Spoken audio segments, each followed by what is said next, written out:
নানা গল্পের মেলায় আজকে পাঠ করে শোনাব রবীন্দ্রনাথ ঠাকুরের লেখা স্ত্রীর পত্র অন্তিম পর্ব। কিছুকাল থেকে লুকিয়ে লুকিয়ে দিদির চোখ দিয়ে জল পড়ছিল। সেদিনও পড়ল, কিন্তু শুধু হৃদয় তো নয়, শাস্ত্রও আছে। তিনি বললেন, জানিস তো বিন্দি, পতিই হচ্ছে স্ত্রীলোকের গতিমুক্তি। সব কপালে যদি দুঃখ থাকে তো কেউ খণ্ডাতে পারবে না। আসল কথা হচ্ছে, কোনো দিকে কোনো রাস্তাই নেই। বিন্দুকে বিবাহ করতেই হবে, তারপরে যা হয় তাই হোক। আমি চেয়েছিলাম বিবাহটা যাতে আমাদের বাড়িতেই হয়, কিন্তু তোমরা বলে বসলে বরের বাড়িতেই হওয়া চাই। সেটা তাদের কৌলিক প্রথা। আমি বুঝলুম, বিন্দুর বিবাহের জন্যে যদি তোমাদের খরচ করতে হয়, তবে সেটা তোমাদের গৃহদেবতার কিছুতেই সইবে না। কাজেই চুপ করে যেতে হলো। কিন্তু একটি কথা তোমরা কেউ জানো না। দিদিকে জানাবার ইচ্ছে ছিল, কিন্তু জানাইনি, কেননা তাহলে তিনি ভয়েই মরে যেতেন। আমার কিছু কিছু গয়না দিয়ে আমি লুকিয়ে বিন্দুকে সাজিয়ে দিয়েছিলাম। বোধ করি দিদির চোখে সেটা পড়ে থাকবে, কিন্তু সেটা তিনি দেখেও দেখেননি। দোহাই ধর্মের, সেজন্য তোমরা তাকে ক্ষমা করো।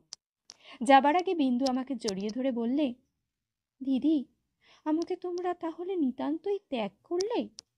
আমি বললুম, না বিন্দি, তোর যেমন দশাই হোক না কেন, আমি তোকে শেষ পর্যন্ত ত্যাগ করব না। 3 দিন গেল।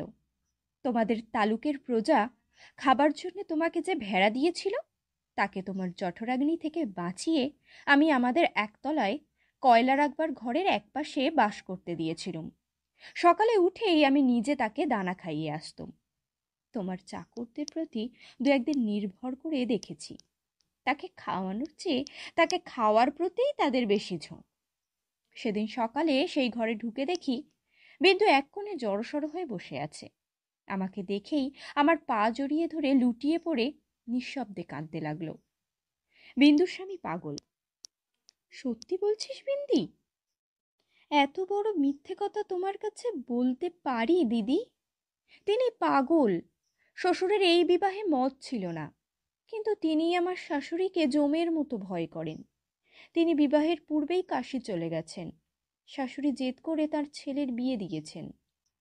আমি সেই রাশ করা কয়লার উপর বসে পড়লুম।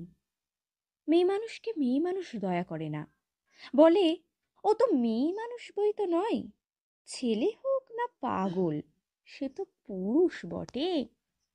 বিন্দুর স্বামীকে হঠাৎ পাগল বলে বোঝা যায় না, কিন্তু এক একদিন সে এমন উন্মাদ হয়ে ওঠে যে তাকে ঘরে তালা বন্ধ করে রাখতে হয়। বিবাহের রাত্রে সে ভালো ছিল, কিন্তু রাত জাগা প্রভৃতি উৎপাতে দ্বিতীয় দিন থেকে তার মাথা একেবারে খারাপ হয়ে উঠল। বিন্দু দুপুরবেলায় পিতলের থালায় ভাত খেতে বসেছিল। হঠাৎ তার স্বামী থালা শুদ্ধ ভাত টেনে উঠোনে ফেলে দিলে। হঠাৎ কেন তার মনে হয়েছে বিন্দু স্বয়ং রানী রাসমণি। বেহারাটা নিশ্চয়ই সোনার থালা চুরি করে রানীকে তার নিজের থালায় ভাত খেতে দিয়েছে। এই তার রাগ। বিন্দু তো ভয়ে মরে গেল। তৃতীয় রাত্রে শাশুড়ি তাকে যখন স্বামীর ঘরে শুতে বললে, বিন্দুর প্রাণ শুকিয়ে গেল। শাশুড়ি তার প্রচণ্ড, রাগলে জ্ঞান থাকে না। সেও পাগল, কিন্তু পুরো নয় বলেই আরো ভয়ানক। বিন্দুকে ঘরে ঢুকতে হলো। স্বামী সে রাত্রে ঠান্ডা ছিল, কিন্তু ভয়ে বিন্দুর শরীর যেন কাঠ হয়ে গেল। স্বামী যখন ঘুমিয়েছে, অনেক রাত্রে সে অনেক কৌশলে পালিয়ে চলে এসেছে। তার বিস্তারিত বিবরণ লেখবার দরকার নেই। ঘৃণায় রাগে আমার সকল শরীর জ্বলতে লাগলো। আমি বললুম, এমন ফাঁকির বিয়ে বিয়েই নয়। বিন্দু, তুই যেমন ছিলে তেমনই আমার কাছে থাক, দেখি তোকে কে নিয়ে যেতে পারে।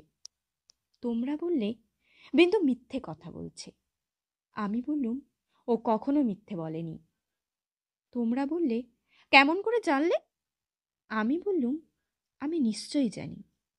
তোমরা ভয় দেখালে। বিন্দুর শ্বশুরবাড়ির লোকে পুলিশ কেস করলে মুশকিলে পড়তে হবে।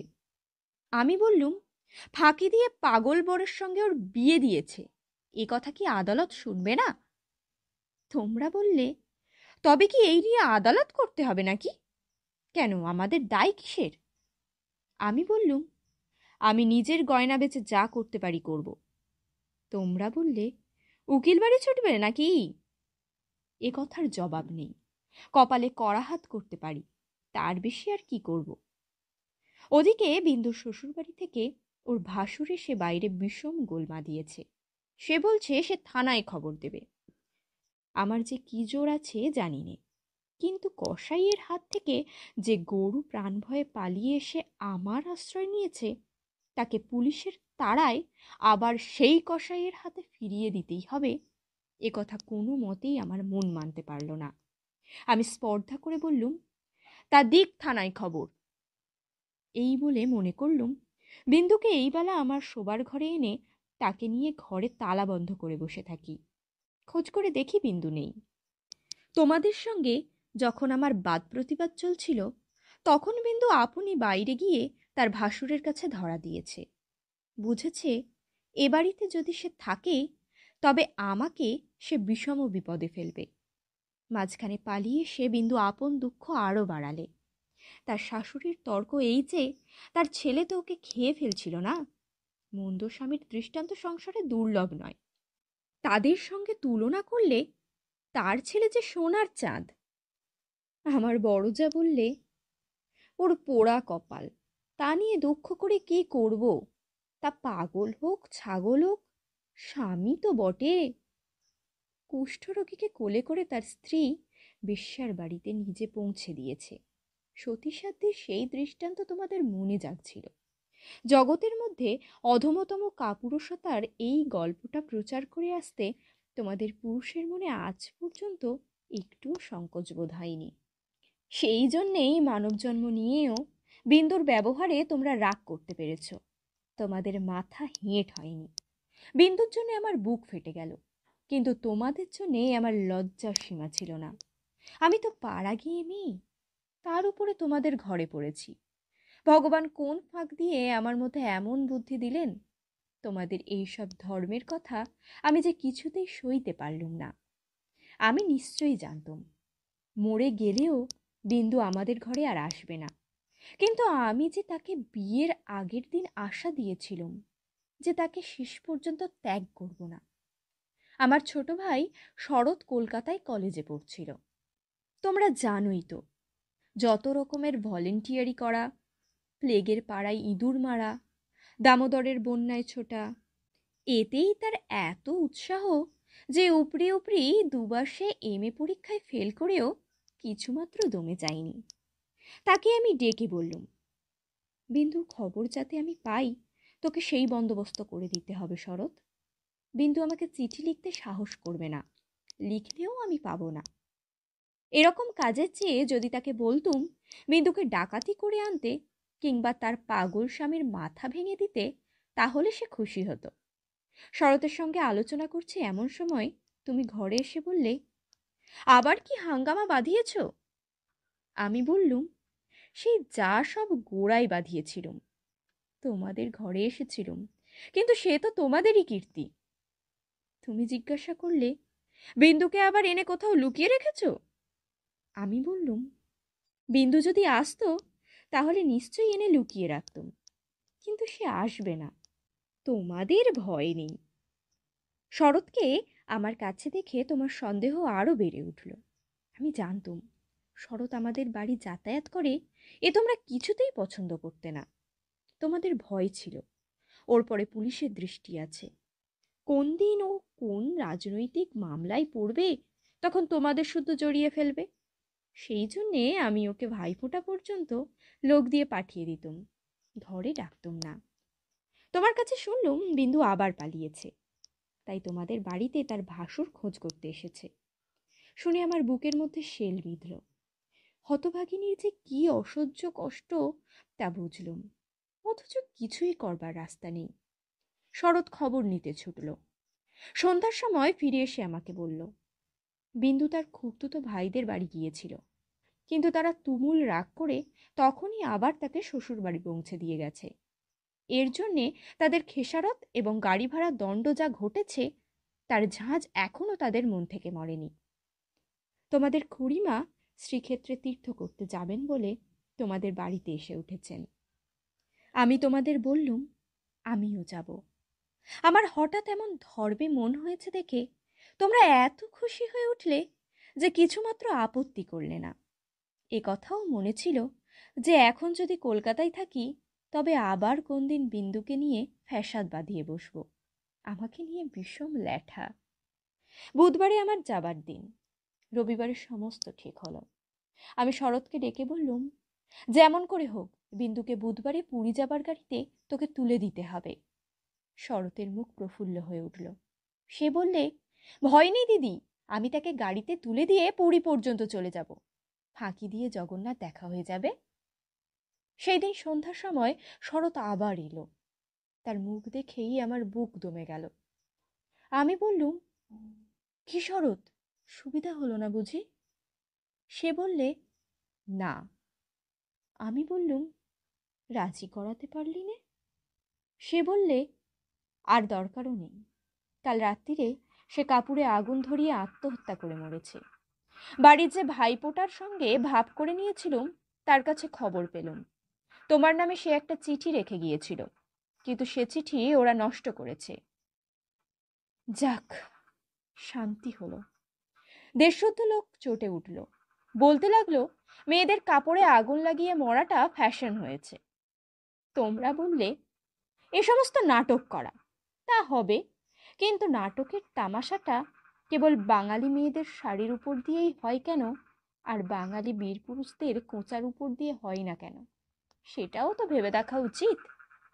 বিন্দিটার এমনই পোড়া কপাল বটে, যতদিন বেঁচে ছিল রূপে গুণে কোনো যশ পায়নি। মরবার বেলাও যে একটু ভেবে চিনতে এমন একটা নতুন ধরনে মরবে যাতে দেশের পুরুষরা খুশি হয়ে হাততালি দেবে, তাও তার ঘটে এলো না। মরেও লোকদের চটিয়ে দিলে। দিদি ঘরের মধ্যে লুকিয়ে কাঁদলেন, কিন্তু সে কান্নার মধ্যে একটা সান্ত্বনা ছিল। যাই হোক না কেন, তবু রক্ষা হয়েছে। মরেছে বই তো না, বেঁচে থাকলে কি না হতে পারত। আমি তীর্থে এসেছি। বিন্দুর আর আসবার দরকার হলো না, কিন্তু আমার দরকার ছিল। দুঃখ বলতে লোকে যা বোঝে তোমাদের সংসারে তা আমার ছিল না। তোমাদের ঘরে খাওয়া পড়া অসচ্ছল নয়। তোমার দাদার চরিত্র যেমন হোক, তোমার চরিত্রে এমন কোনো দোষ নেই যাতে বিধাতাকে মন্দ বলতে পারি।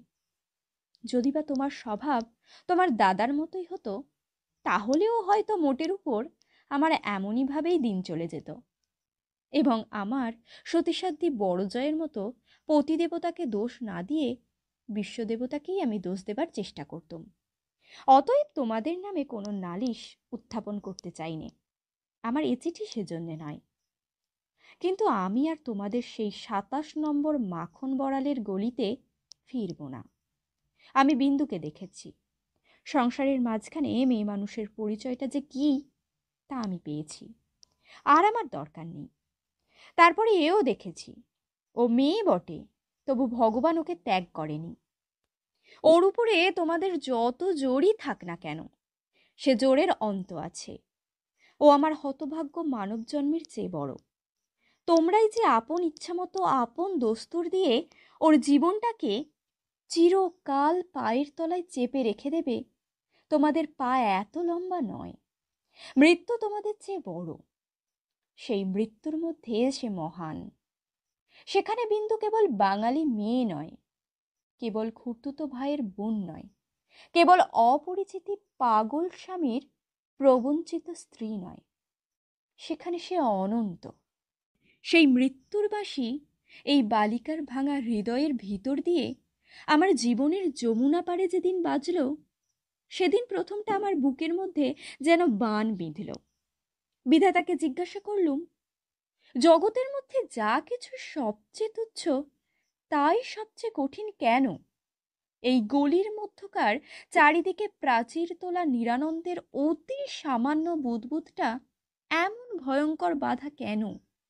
তোমার বিশ্ব জগৎ তার ৬ ঋতুর সুধাপাত্র হাতে করে যেমন করেই ডাক দিক না কেন, এক মুহূর্তের জন্য কেন আমি এই অন্দরমহলটার এইটুকু মাত্র চৌকাঠ পেরোতে পারিনে? তোমার এমন ভুবনে আমার জীবন নিয়ে কেন ওই অতি তুচ্ছ ইটকাঠের আড়ালটার মধ্যেই আমাকে তিলে তিলে মরতেই হবে? কত তুচ্ছ আমার এই প্রতিদিনের জীবনযাত্রা, কত তুচ্ছ এর সমস্ত বাধা নিয়ম, বাধা অভ্যাস, বাধা বুলি, এর সমস্ত বাধা মার। কিন্তু শেষ পর্যন্ত সেই দীনতার নাগপাশ বন্ধনেরই হবে জিত, আর হার হলো আমার নিজের সৃষ্টির ওই অন্দরলোকের। কিন্তু মৃত্যুর বাঁশি বাজতে লাগলো।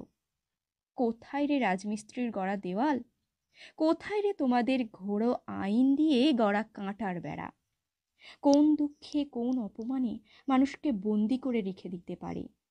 ওই তো মৃত্যুর হাতে জীবনের জয় পতাকা উঠছে। ওরে মেজ বউ, ভয় নেই তোর? তোর মেজ বউয়ের খোলস ছিন্ন হতে এক নিমেষও লাগে না। তোমাদের গলিকে আর আমি ভয় করিনি। আমার সম্মুখে আজ নীল সমুদ্র, আমার মাথার উপরে আষাঢ়ের মেঘপুঞ্জ। তোমাদের অভ্যাসের অন্ধকারে আমাকে ঢেকে রেখে দিয়েছিলে। ক্ষণকালের জন্যে বিন্দু এসে সেই আবরণের ছিদ্র দিয়ে আমাকে দেখে নিয়েছিল।